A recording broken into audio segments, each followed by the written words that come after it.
Hello everyone. At this section, I'm going to share with you our experience in using multiplex immunofluorescence technologies to support immuno-oncology studies.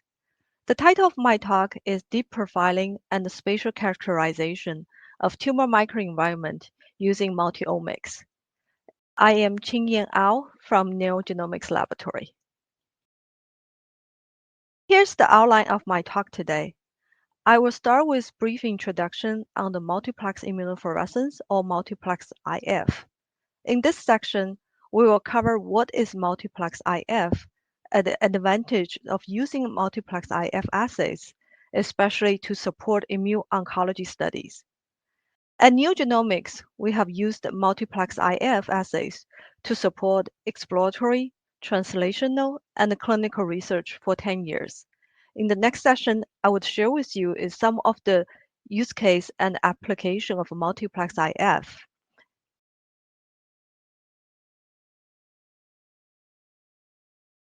So we will now begin with the overview.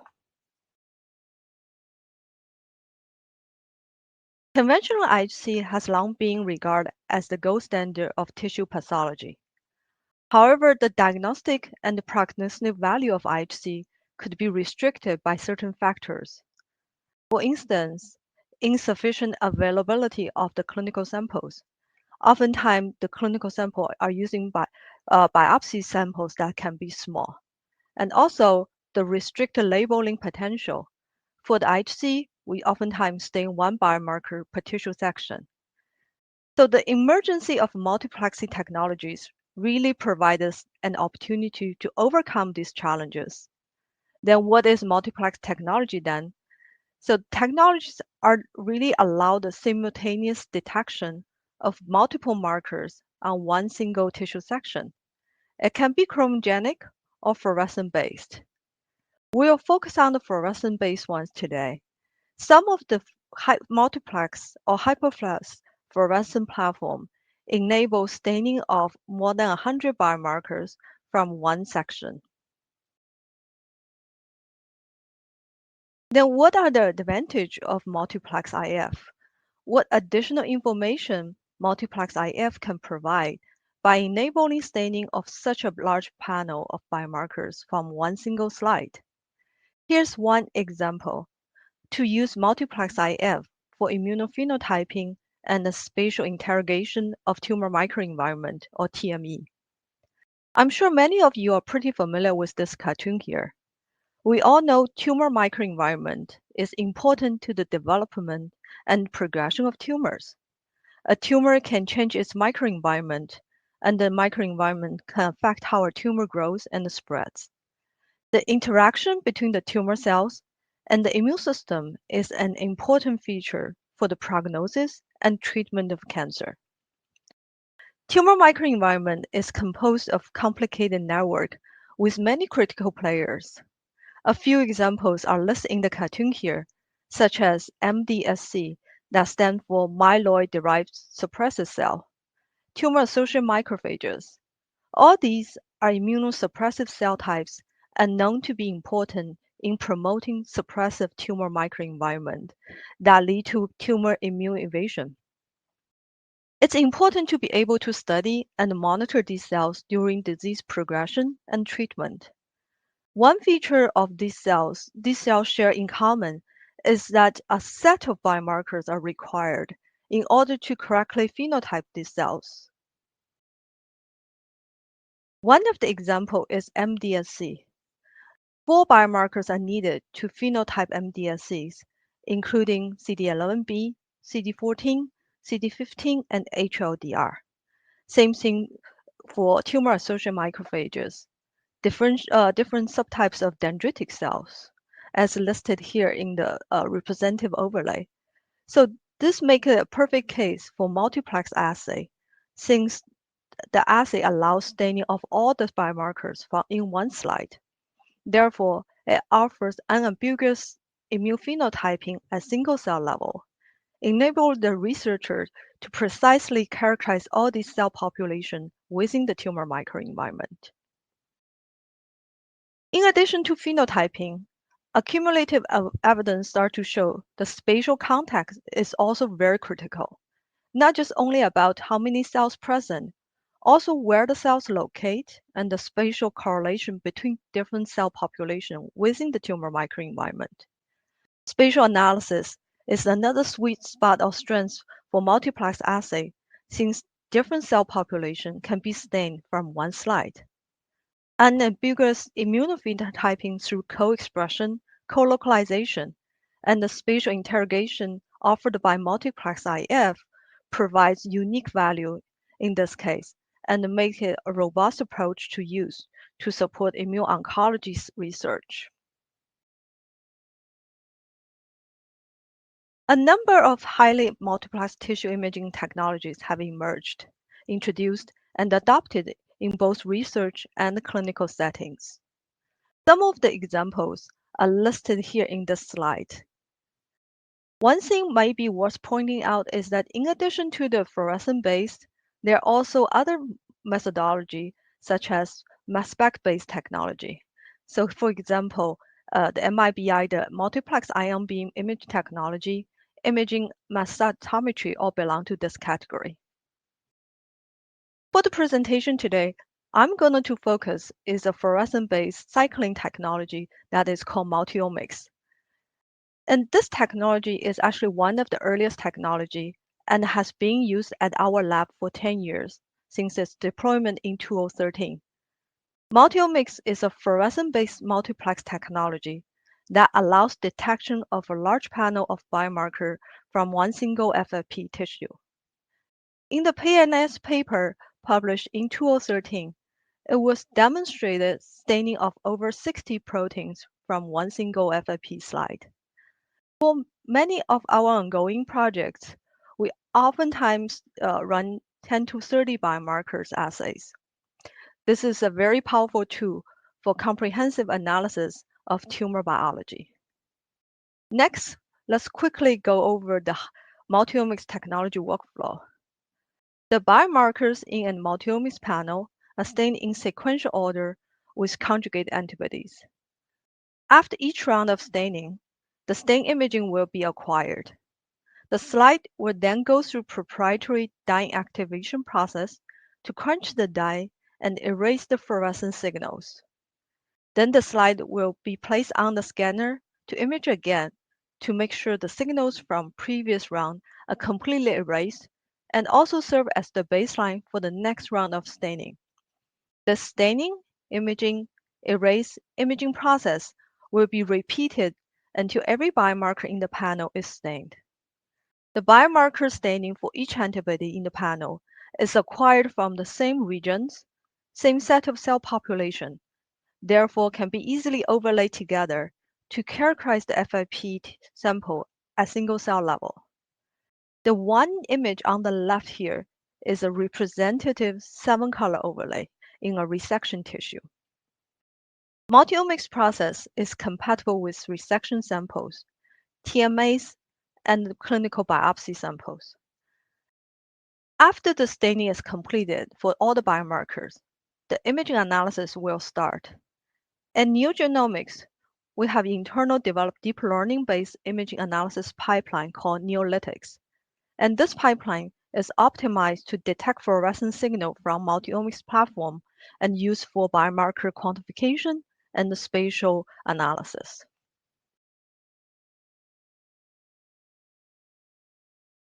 After we know how multiomics works, we will now then look at examples how to use multiomics assays or panels to characterize the tissues at single cell level. The first example is the MultiOmyxTM panel to characterize the tumor-infiltrating lymphocytes within the tumor microenvironment. As listed here in this slide, the panel includes a total of 12 markers with 11 immuno-oncology markers and 1 tumor marker. With these 12 markers, we actually can detect many variety of phenotypes in the tissues.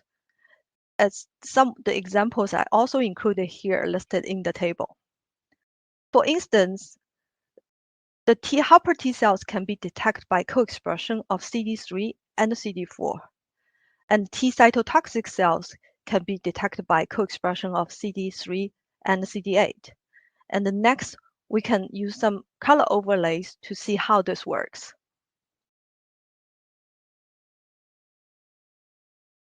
Here's representative staining of a two-color overlay of PanCK and CD3. Tumor cells are stained with PanCK, and that is pseudo-colored in yellow here. So the large yellow cells indicate where the tumors are within sample. CD3 is general T cell biomarker, pseudo-colored in red this case, and so it stains where all the T cells are. So as you can see, most of the T cells are located in the stroma surrounding the tumor, while there are a few of them actually infiltrating under the tumor areas.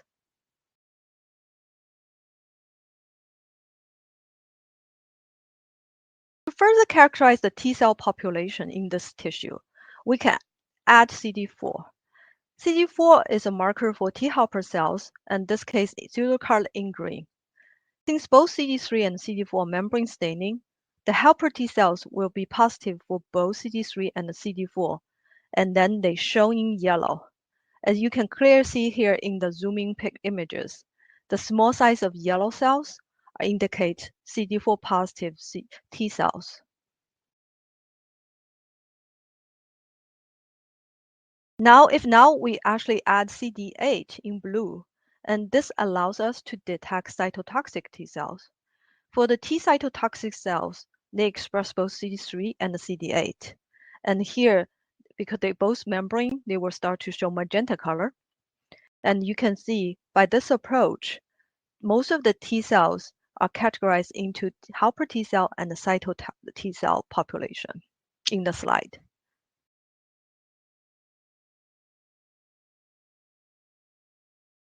Then now if we are interested in understand regular T cells, we can use a biomarker FOXP3. And this biomarker is a specific biomarker for regular T cells and show a nucleus morphology. So the regular T cells here express CD3, CD4, and FOXP3, and shown yellow membrane and with red nucleus, as you can see the examples here in the zooming images.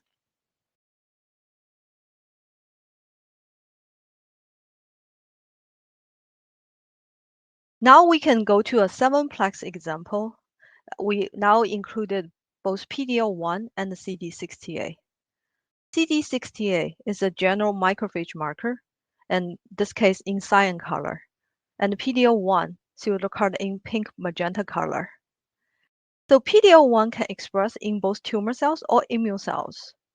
In this specific example, by this multiplex approach, we can easily tell that PD-L1 is stains immune cell in this tumor by co-localized with CD68, the macrophage marker. Further, we can see the PD-L1 positive macrophages actually located in the stroma surrounding the tumor. So again, we were able to characterize different immune phenotypes within the FFP section using the MultiOmyxTM panel. And also we have a better understanding of the spatial context of these cells.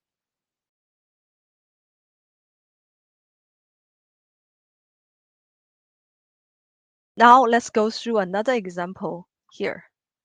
So here is an example of a non-small cell lung cancer, NSCLC. And here shows is what we call virtual HE of the sample.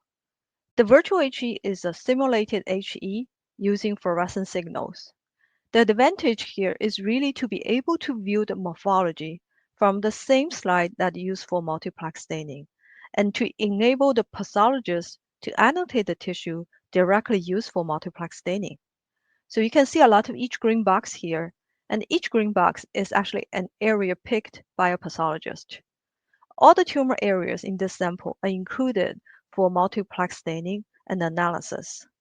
We now use this yellow area as an example to see how we can characterize it using multi-omics panel. So this is a full color overlay to evaluate regular T cells. and this is PanCK, CD3, CD4, and FOXP3. So PanCK stains tumor cells, and the pseudocolor in blue in this example.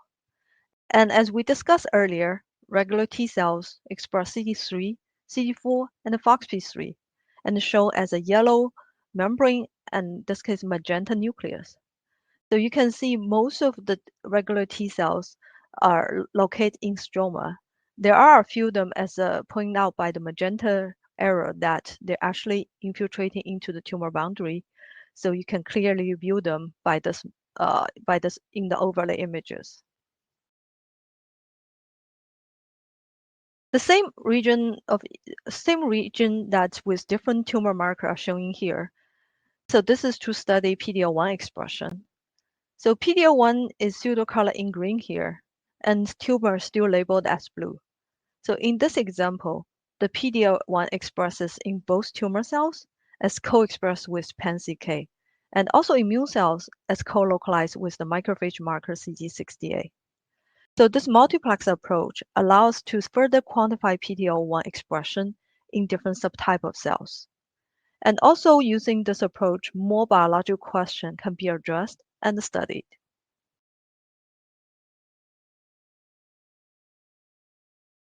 After we go through how to use multiplex IF panel to characterize the cells within the tumor microenvironment, now I'm going to share one example how to use these panels to support drug discovery.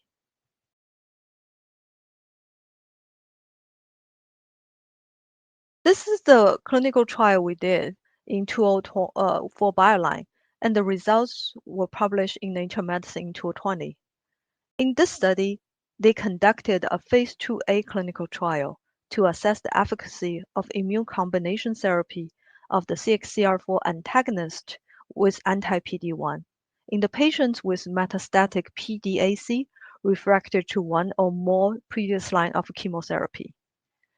They used MultiOmyxTM and myeloid panels to analyze different subtypes of immune lymphocytes and myeloid cells within the tumor microenvironment in response to the treatment. The different subphenotypes that can be studied are as listed in the table.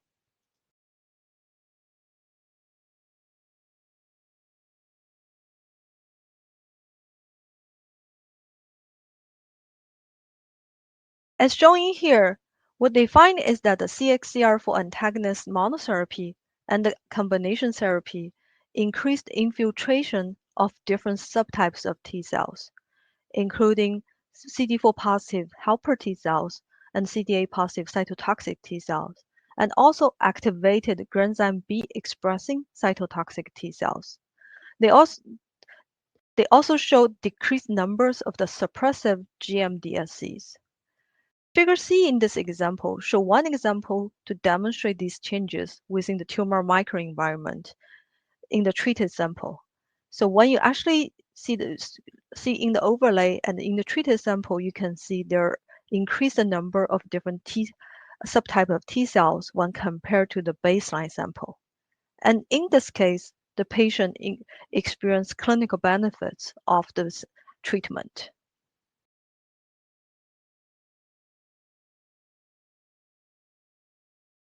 In addition to the lymphocytes and the myeloid cells, we have already many other panels actually verified for immune oncology use to identify different immune population. Some of the examples are listed here. And in addition to the solid tumor, the multiplex panels and approach can actually be also used for in hematological malignancy indications as well. And we have also done some exploratory work there.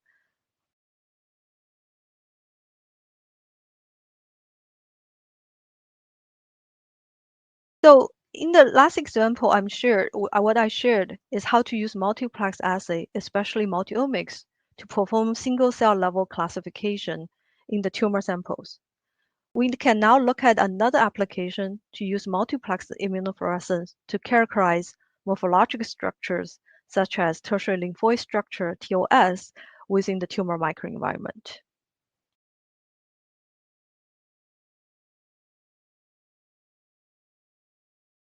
Tertiary lymphoid structure, or TOS, have been identified in several solid tumor types and associated with different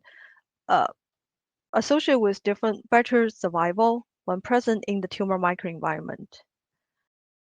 TOS are composed of various immune cell types and exhibit a variable degree of maturation, including early TOS, that is the immature type, primary follicle-like TOS, and secondary follicle TOS.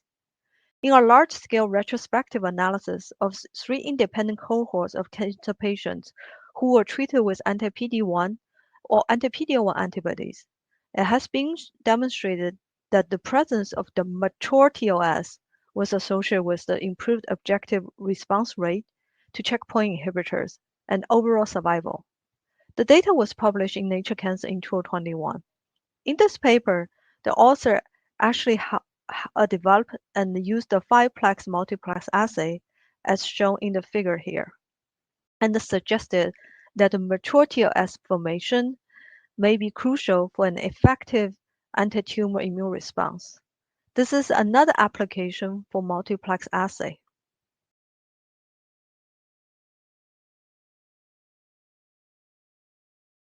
Here's an internal study we did at NeoGenomics using MultiOmyx. The goal was to characterize different stages of TOS in colorectal cancer patient samples. In this study, we stained a 17-plex multi-omics panel in 40 CRC samples with known MSI MMR status. The 17-plex panel allows us to explore TOS maturation stage. We can also evaluate other biomarkers such as PD-L1 expression and study tumor-infiltrating lymphocytes within the tumor microenvironment, along with TOS maturation. Using this panel, we successfully detected and characterized different stages of TOS in the CRC samples. Examples of different stages of TOS characterized by multiomics are shown in the slide here. The one above is the example for early TOS, and the one below is a primary follicle TOS. So for each of the example, the virtual HE and the color overlay image are provided side by side. So virtual HE again is giving us the morphology information, and the lymphocyte aggregates can be clearly characterized using multiplex assay. In the example above, this is early TOS, and this is the immature type. And you can see the lymphocyte aggregates here by color overlay. You can see it's positive for T cell as stained by CD3, B cell indicated by CD20, and also positive for PNAD, which stands for high endothelial value. So they capture the features of the early TOS. And the example below, so in addition to CD3, CD20, and PNAD, this TOS also positive for CD21 and indicating follicle formation. So this is a primary follicle TOS. So more examples are shown here for STS. This is the secondary follicle TOS, and this is the mature TOS. So in this type of TOS, the TOS actually are positive for CD23, and this showing active germinal center formation. So by different biomarkers expression, we successfully characterized the different stage of TOS. And the quantification was also performed, this case, using Neolytics imaging analysis algorithm. As a summary, what's interesting is the mature STOS is significantly high in the MSI CRC patients than the MS group. So this example definitely showed the advantage of multiplex IF assay as well. So in addition to single cell phenotyping, it's also a powerful tool to study and characterize morphologic features.